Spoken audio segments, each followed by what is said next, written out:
أخرى لأليانز، عودة مرة أخرى إلى اللحظة التي ينتظرها البرتغاليون. لقد أصبحوا أسيادا لأوروبا، هذه البطولة الثانية، وهذا الإسباني هو من أهداهم لقبا ثانيا. وهذا الكبير الأسطوري الآخر بيبي يعانق أسطورة البرتغال عبر كل التاريخ، من خدم المنتخب البرتغالي.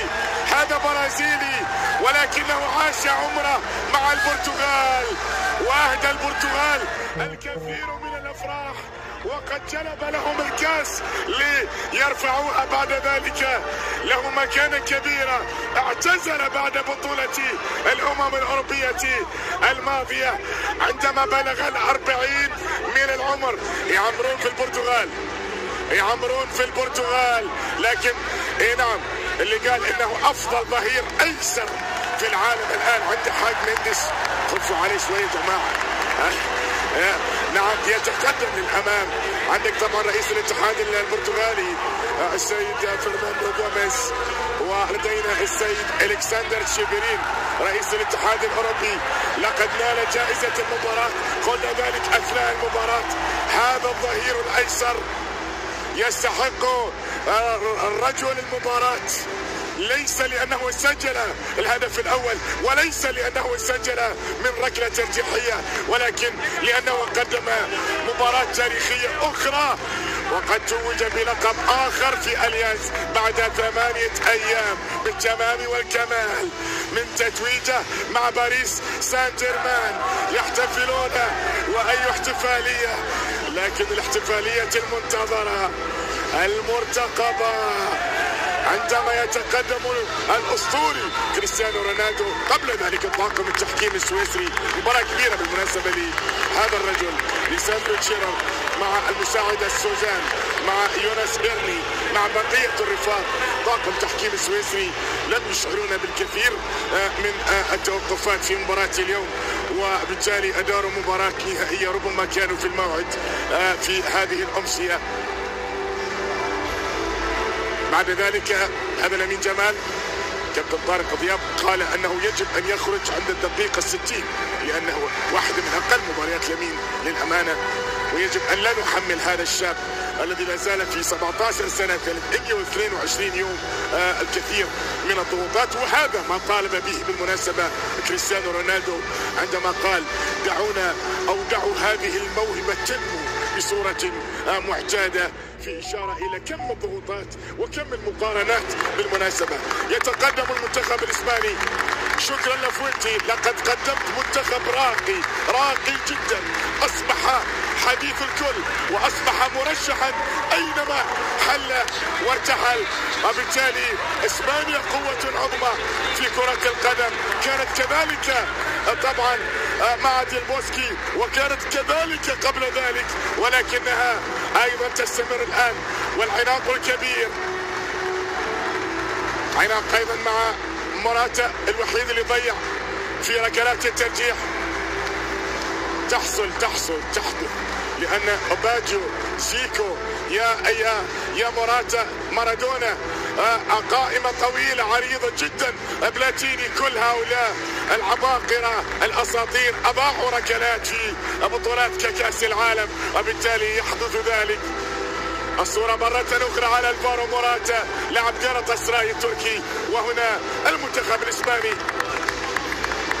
هنا لدينا أوريازابال، لامين جمال، الموهبة القادمة الكبرى في عالم كرة القدم.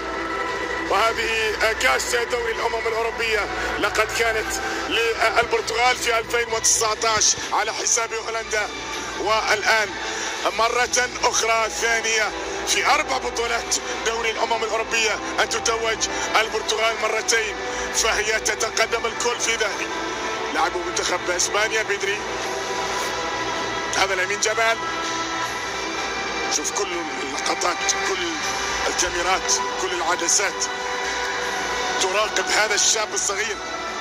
وردة لا شك قال بأنه لم يقدم حتى الآن إلا 10% فقط من مستواه، وبالتالي نحن أمام لاعب يجب أن يترك ينمو بهدوء كما قال الأسطورة طبعا رونالدو.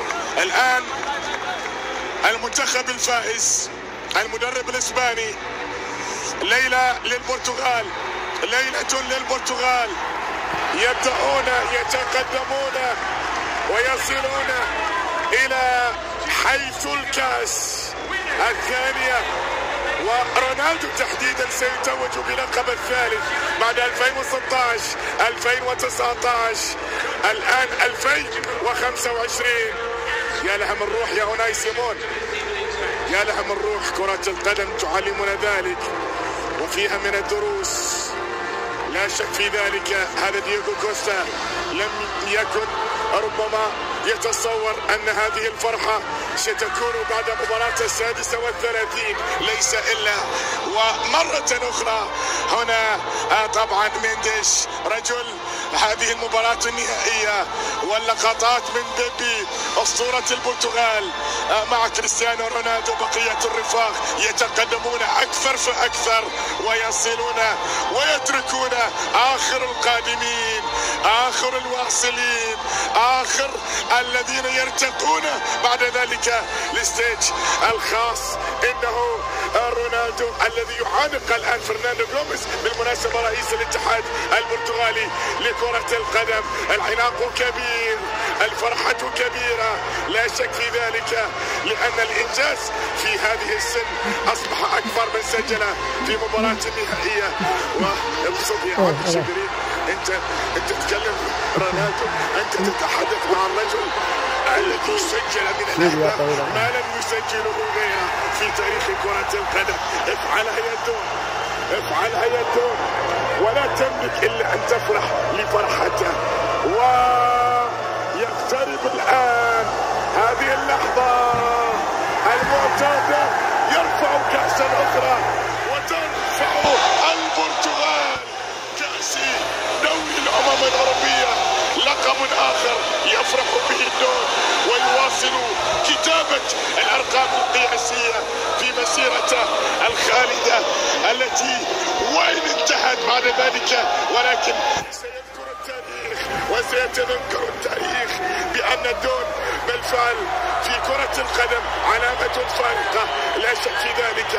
فرحة كبيرة ليس في البرتغال فقط، وإنما حتى في الرياض، في جزء من الرياض حيث النصر العالمي سعيد للاعبه العالمي الكبير في ليلة برتغالية بدأت طبعا وانتهت بركلات الترجيح. أيها السيدات والسادة، على هذه اللقطات المؤثرة، على هذه الفرحة المعتادة للمنتخب البرتغالي في مباراة النهائية، لقب ثالث للدون في من أصل 4 نهائيات خاضها. هكذا يكون المشوار الكبير في عالم كرة القدم. شكرا لكم على المتابعة وعلى الوفاء الدائم لقنوات بين سبورت. الكلمة الآن تعود مرة أخرى إلى